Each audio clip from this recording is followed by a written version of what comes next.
Selama Anda duduk di sini, Anda terima tamu, Anda nggak peduli. Kalau ente nggak kasih, Anda terima tamu, ya pulangin, pusing-pusing amat. Benar saudara? Iya kan bukan kita nggak mau pulang, orang kita mau pulang dari kasih. Berkali-kali ke airport diusir, nggak boleh pulang sama keluarga. Nah jadi saya bilang, ya silakan putusin. Nah kalau Anda mau tangkap saya punya kesalahan pidana apa di sini? Nggak ada. Saya nggak lari dari pajak, saya nggak lari dari utang, saya nggak melakukan tindak kriminal. Nah, akhirnya mereka lapar. Saya ditahan di kantor Badan Intelijen Negara. Saya 2 kali pernah ditangkap di sana di Badan Intelijen Negara, ditahan di penjara bawah tanah, saudara. Tapi nggak pernah lama, sebentar. Mereka nggak pernah punya alasan yang kuat untuk nahan.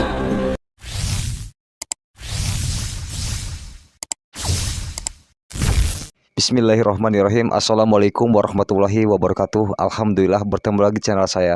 Di video kali ini saya mempunyai video yang cukup menarik teman-teman, yang mana jarang kita ketahui kalau pada tahun 2016 sampai 2017 Habib Muhammad Rizik Syihab sampai sering didatangi oleh intelijen Arab Saudi teman-teman, ketika ia bermukim di Arab Saudi. Dan juga ternyata Habib Rizik Syihab sempat juga dipenjara di bawah tanah. Ini cukup mengerikan juga teman-teman. Habib Rizik Syihab sering didatangi intelijen untuk menginterogasi sampai diperiksa sampai berjam-jam teman-teman. Padahal Habib Rizik Syihab hanya menerima tamu orang-orang yang pergi umroh, ketika berkunjung kepada beliau, orang-orang yang setelah pergi haji sebelum pulang berkunjung dulu ke rumah Habib Rizik Syihab. Dan ini menimbulkan kecurigaan teman-teman, sampai sebegitunya. Habib Rizik di sana hanya mengajar ngaji, hanya menerima tamu 100 sampai 200 orang. Itu saja teman-teman kegiatan beliau saat di Arab Saudi. Sampai-sampai pemerintah Arab Saudi mengutus intelijennya untuk memeriksa Habib Rizik Syihab. Pada saat itu ada seorang Habib yang bermimpi bertemu Rasulullah SAW, menyampaikan kalau Habib Rizik harus menyampaikan minimal 2 hadis saja. Jadi jangan gentar meskipun didatangi oleh tim keamanan Arab Saudi teman-teman. Untuk itu kita simak videonya. Kenapa setiap pertemuan saya selalu senang baca 1 atau 2 hadis? 1-2 hadis. Jadi ketika saya dan keluarga hijrah ke Mekah, ya, Arab Saudi, saya tinggal di sebuah rumah di Syarif Setin, saudara, tidak jauh dari Haram. Itu setiap hari banyak tamu-tamu dari Indonesia yang datang, karena jamaah haji Indonesia nih per tahunnya tuh bisa jutaan orang yang melaksanakan umrah. Jadi tiap hari ada saja yang datang, 1 bis, 2 bis, 3 bis jamaah umrah dari berbagai daerah. Sehingga saya punya rumah, setiap hari terima tamu paling sedikit 100 orang. 100 orang. Kadang-kadang bahkan bisa 200 orang. Nah, kita terima tamu setiap zuhur, kita terima tamu baca qasidah tadi, qasidah Muhammadiyah, saudara. Tapi cuma qasidah saja, baca hadisnya enggak. Baca qasidah, ngobrol sama tamu, doa, pulang. Tiap hari seperti itu. Dan memang di Saudi itu ada peraturan.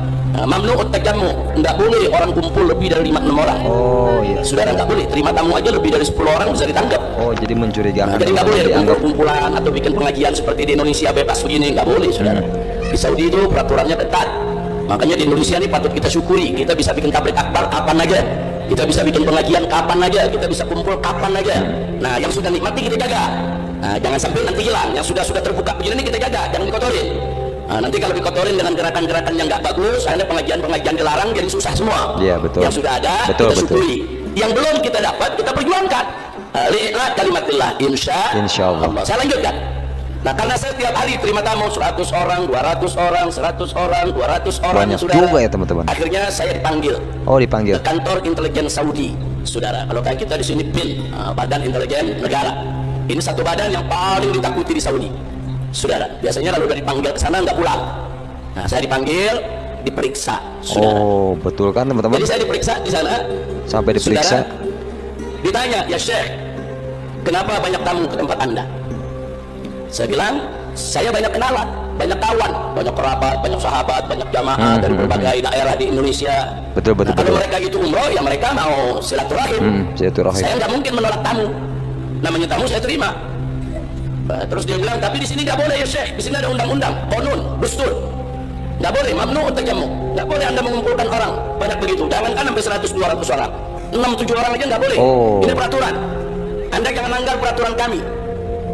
Saya jawab singkat, baik kalau begitu selama ini kan kalian yang melarang saya pulang, saya kan dicekal. Kalian yang cekal saya nggak boleh pulang. Nah sekarang begini, kalian keluarnya Safir nih, pulangnya mana? Saya.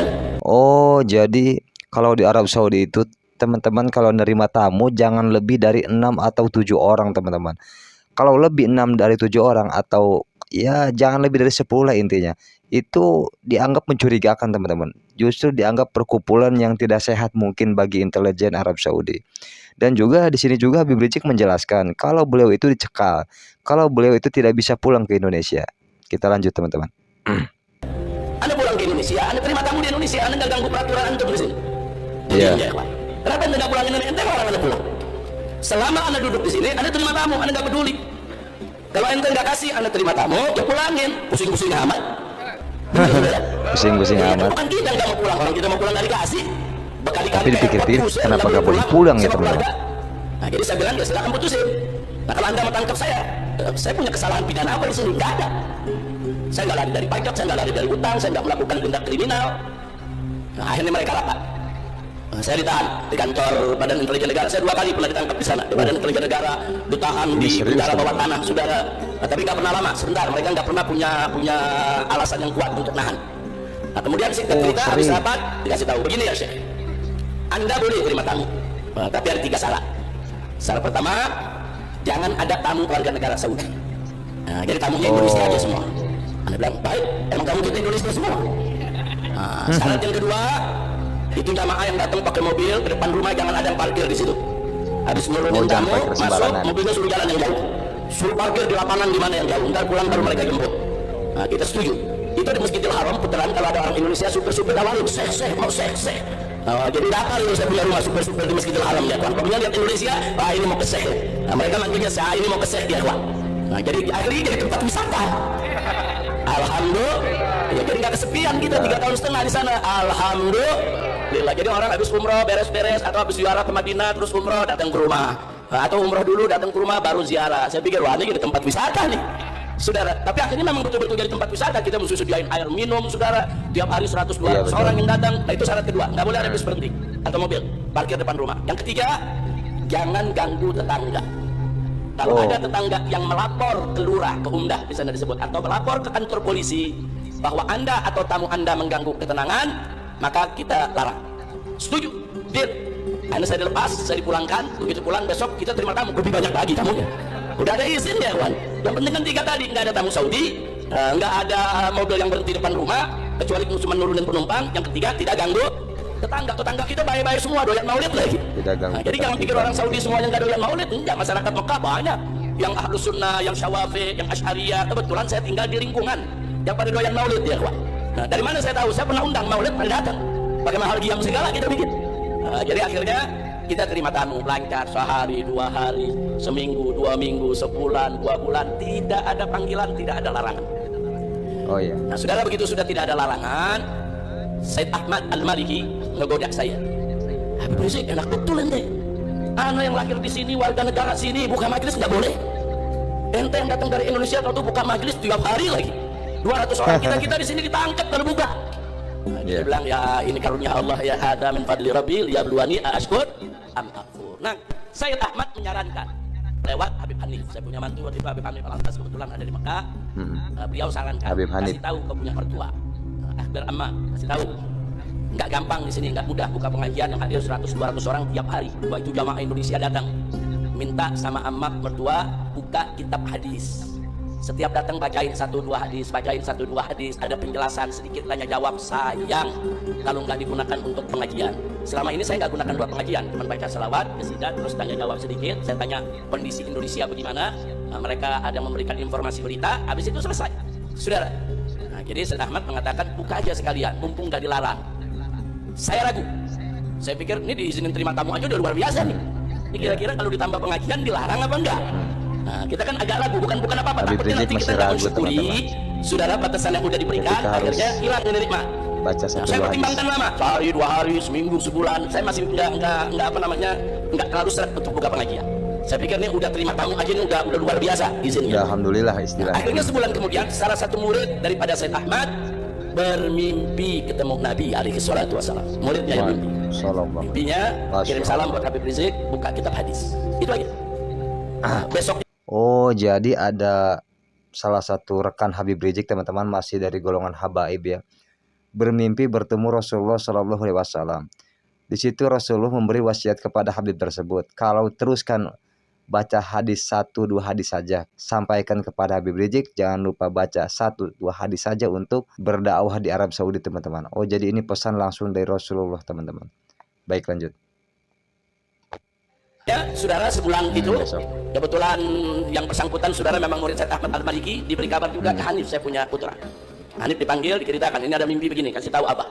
Bagaimana pandangan Abah? Saya dikasih tahu sama Habib Hanif, Pak, ini ada si Fulan bin Fulan, murid Said Ahmad, dia bermimpi begini. Saya bilang, betul dia mimpi, betul. Said Ahmad juga membenarkan mimpinya. Oh, langsung hari itu saya beli kitab, kitab hadis. Saya beli kitab Tarhib wa Tarhib, saudara, di beberapa kitab yang tahqiq Said Muhammad Said Alwi. Saudara, saya bawa ke rumah, besoknya begitu tamu datang kita buka. Setiap hari kita baca 1 hadis, 2 hadis, 3 hadis, setiap hari sampai khatam itu kitab. Habis khatam itu kitab, kita baca lagi kitab yang lain. Sampai akhirnya 3 tahun setengah kita terima tamu, beberapa kitab hadis khatam kita baca depan tamunya. Nah, terus berlanjut dan selama 3 tahun setengah tidak ada satupun gangguan terhadap pengajian kita. Alhamdulillah. Masya Kalau Allah. waktu usul Said Ahmad saya masih ragu. Itulah restu Bukan ragu dari Said Ahmad ya, Rasulullah bukan. teman-teman. Ragu di diri saya. Apa benar nih ntar akhirnya begitu kita buka pengajian malah dibubarin lagi. Nah, kita ragu saudara. Sayang karena ini kan dapat izin Iya, begini nggak betul. mudah. Nggak mudah di Saudi dapat izin Kalau begitu saudara. dibubarin ya repot Tahu-tahu kita juga mau Habib tambahin Rizik sama pengajian saudara. Udah gitu pengajiannya bukan pengajian Wahabi, pengajian Asy'ari lagi. Saudara yang dilarang di sana. Nah, itu yang membuat saya ragu. Bukan ragu takut, bukan, paling tinggi dipulangin, emang kita tunggu dipulangin ya, Pak. Nah, cuman sayang fursah kesempatan emas yang sudah kita dapat, bisa kumpul dengan warga Indonesia ratusan orang tiap hari. Kalau 100-200 orang sebulan berapa? Setahun berapa ribu orang ya, Pak. Nah, sayang sekali. Nah, tapi begitu saya dengar ada mimpi dari Masya Nabi, saudara, saya udah nggak ragu. Udah baca, ajarkan, anak kita ngaji 1 jam setiap hari, 1 jam, 2 jam, baca 1 hadis, 2 hadis, tanya jawab ya ikhwan. Habis itu baru jamaah memberikan informasi. Nah, akhirnya setiap hari dari zuhur sampai asar. Nah, sholat zuhur berjamaah dengan tamu, sholat asar berjamaah dengan tamu, baru tamu pulang. Nah, akhirnya beberapa kitab hadis saudara bisa dikhatamkan Masya sejak Allah, saat itulah Karim. sampai hari ini. Luar biasa. Pertemuan semacam ini kita dahulukan dengan selawat, baca 1-2 hadis, ambil berkahnya, saudara, dan setelah itu baru kita bisa menyampaikan apa yang mau disampaikan. Nah, kira-kira jelas tidak? Jelas. Nah, saya mau tanya, kalau gitu baca hadis Nabi berkah tidak? Berkah tidak? Nah, yakini itu berkah ya kawan. Saya mengalami langsung, saya merasakan sendiri. Yang Masya semula Allah. saya ragu, akhirnya menjadi tidak ragu, dan betul. Pengajian kita 3 tahun setengah. 3 Makanya tahun waktu saya setengah pulang, itu jamaah kita cukup di sana lama, sedih. teman-teman. Karena yang hadir kan bukan jamaah umroh saja. Nah, mukimin orang-orang Indonesia yang tinggal di Mekah juga banyak yang hadir. Nah, mereka hadir, mereka rutin. Bahkan nggak sampai di situ, saya bikin maulid. Saya bikin maulid di rumah tersebut. Sebulan sekali kita bikin maulid. Saudara, kita undang Habib Attas, kakaknya Habib Umar bin Hafiz yang tinggal di Jeddah, sering datang ke rumah, kita baca maulid. Said Ahmad kita undang, murid-muridnya kita undang, saudara. Bahkan terakhir waktu kita ngawinin saya punya putri dengan Habib Alwi di Mekah, ya, kita undang semua tetangga. Dan semua kita ajak baca maulid. Rumah nggak muat, akhirnya sampai keluar-keluar Masya baca Allah. maulid. Alhamdulillah, kita nggak didatangi, kita nggak ditangkap, dan kita nggak diganggu. Alhamdulillah. Baik teman-teman, itulah tadi perjalanan Habib Rizik ketika bermukim di Arab Saudi teman-teman. Yang mana memang ada peraturan yang sangat ketat di Arab Saudi, ketika menerima tamu itu tidak boleh dari 6 sampai 7 orang. Namun di sini Habib Rizik menerima tamu 100 sampai 200 orang, itu sangat-sangat melebihi batas teman-teman dari peraturan yang ada di Arab Saudi. Sampai Habib Rizik juga didatangi oleh Intel kalau di sini, atau BIN, atau intelijen Arab Saudi, mengingat perkumpulan ini dianggap berbahaya atau bagaimana gitu kan. Sampai Habib Rizik juga pernah dipenjara di bawah tanah. Ini sangat-sangat luar biasa perjuangan beliau teman-teman. Selain dipenjara di ruangan bawah tanah, Habib Rizik juga sampai pada akhirnya diberi izin oleh pemerintah Arab Saudi untuk menerima tamu sebanyak itu. Dan juga ada salah satu murid dari Habib Rizik yang bermimpi tentang Habib Rizik harus membuka 1-2 hadis saja. Sampai Habib Rizik bilang sampai khotam teman-teman, sampai khatam. Ini kan luar biasa teman-teman. Dalam waktu 3,5 tahun. Masya Allah Karim. Ini mungkin jaminan dari Rasulullah SAW teman-teman. Untuk itu terima kasih telah menonton. Walafu minkum. Wassalamualaikum warahmatullahi wabarakatuh.